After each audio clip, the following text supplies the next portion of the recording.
आप सबने वीरदास के दो इंडिया के बारे में तो सुना ही होगा। एक इंडिया जहां हम सबके साथ खड़े होते हैं और दूसरा इंडिया जहां कुछ प्रॉब्लम्स हमेशा अननोटिस रह जाती हैं। आज हम बात करेंगे उन्हीं दो इंडियाज की जहां एक तरफ वुमेन्स अपने राइट्स के लिए स्ट्रगल करती है और दूसरी ही तरफ मेन को लीगल सिस्टम के बायस की वजह से सफर करना पड़ता है।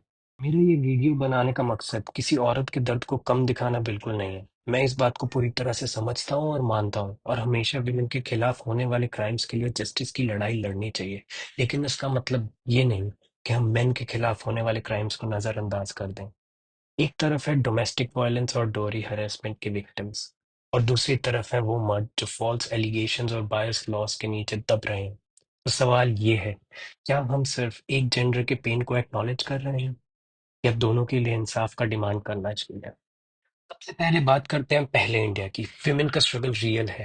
हर दिन लाखों महिलाएं डॉरी हरासमेंट और डोमेस्टिक वायलेंस का सामना करती हैं। एनसीआरबी के मुताबिक 2021 में इंडिया में 4.28 lakh crime against women register हुए हैं। ये एक हार्श रियलिटी है। सेक्शन 498 ए जैसे लॉज इसीलिए बनाए गए थे ताकि विमेन्स को प्रोटेक्शन मिले, पर फिर भी महिलाएं हर जगह अपने राइट्स के लिए लड़ रही हैं और उनका ये स्ट्रगल समझना बहुत जरूरी है। और दूसरी ही तरफ एक ऐसी रियलिटी भी है जो कभी नोटिस नहीं की जाती। ये रियलिटी है मेन की, जो फॉल्स केसेस और बायस लीगल सिस्टम के नीचे क्रश हो रहे हैं। तो सुभाष का नाम तो सबने सुना ही होगा। ये एक ऐसा इंसान था जो अपनी वाइफ के हैरेसमेंट और बायस लीगल सिस्टम से तंग आकर सुसाइड कर गया। उसने अपने सुसाइड नोट में लिखा था, मेरा बेटा मेरी गलती था, क्योंकि वो अपने चाइल्ड की कस्टडी बैटल में हार गया था। इकोनॉमिक टाइम्स ने इस ट्रेजेडी को भी सेंसेशनलाइज कर दिया। 2013 में विष्णु शर्मा ने भी अपनी लाइफ खत्म कर ली क्योंकि उसकी वाइफ ने फॉल्स डोरी केस लगा के उसकी इज्जत और करियर दोनों बर्बाद कर दिए। पंजाब में एक लड़के को चार लड़कियों ने कार के अंदर असॉल्ट किया। न अरेस्ट हुआ, न मीडिया कवरेज। क्यों? क्योंकि वो एक मर्द था।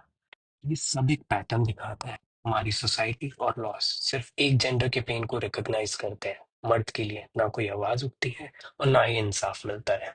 सबसे पहला क्वेश्चन उठता है, are laws really gender neutral? Section 498 A इसका मिसयूज इतना हो गया है कि सुप्रीम कोर्ट ने इसे लीगल टेररिज्म तक कहा। इनोसेंट मैन और उनकी फैमिलीज को फॉल्स एलिगेशंस के बेसिस पर जेल भेज दिया जाता है। पॉश एक्ट 2013 वर्कप्लेस हैरेसमेंट के अगेंस्ट लॉ सिर्फ विमेन के लिए बना है, पर स्टडीज कहती हैं 53% मेन भी वर्कप्लेस हैरेसमेंट को फेस करते हैं। क्या उनका भी इनवैलिड नहीं है? सेक्शन 375 इंडियन लॉ के मुताबिक रेप सिर्फ विमेन का होता है, मर्द का सेक्सुअल अब्यूज कभी एक्नॉलेज ही नहीं होता है। तो अब बात करते हैं सुसाइड स्टेटिस्टिक्स की। एनसीआरबी के डेटा के मुताबिक 2021 में 1,20,000 मर्दों ने सुसाइड किया, जबकि महिलाओं का फिगर 45,000 था। ये गैप दिखाता है कि मेंटल हेल्थ और सोसाइटल प्रेशर का बर्डन ज्यादातर मर्दों पर होता है। फेमिनिस्ट कहते हैं मेन आर द प्रॉब्लम, पर जब बात इक्वेलिटी की होती है तो सिलेक्टिव इक्वेलिटी होती है। अगर बीवी पति का फोन चेक करे तो वो अलाउड है, पर अगर पति करे तो वो मेंटल टॉर्चर बन जाता है। डिवोर्स सेटलमेंट में ज्यादा केसेस में मेन को अपनी सैलरी का मेजर पार्ट एलिमनी के रूप में देना पड़ता है, even if the wife is financially independent. ये हिपोक्रेसी हमें एक बायस सोसाइटी का सच दिखाती है। और इसका सॉल्यूशन क्या है? हम एक ऐसी सोसाइटी कैसे बनाएं जहां इंसाफ सबके लिए हो? डोमेस्टिक वायलेंस और वर्कप्लेस हैरेसमेंट के लॉस दोनों जेंडर्स के लिए होने चाहिए। फॉल्स एलिगेशंस के लिए स्ट्रिक्ट पेनल्टीज होनी चाहिए ताकि मिसयूज कम से कम हो। मेन के लिए काउंसलिंग और हेल्पलाइंस नंबर्स को प्रमोट करना चाहिए ताकि उनका पेन अननोटिस ना रहे। Justice is not a privilege, it is a right for all the genders. Gender equality का मतलब एक जेंडर को एलिवेट करना नहीं, दोनों को एम्पावर करना है। अगर विमेन का पेन रियल है तो मेन का पेन भी वैलिड है।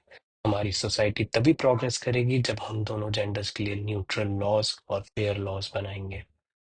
इक्वेलिटी का मतलब इंसाफ सबके लिए। Raise your voice for fairness. अगर आपको लगता है कि ये मैसेज इंपॉर्टेंट है तो शेयर करो, क्योंकि एक बेटर इंडिया तभी बनेगा जब हम एक साथ मिलकर सबके लिए इंसाफ की बात करेंगे। Thank you.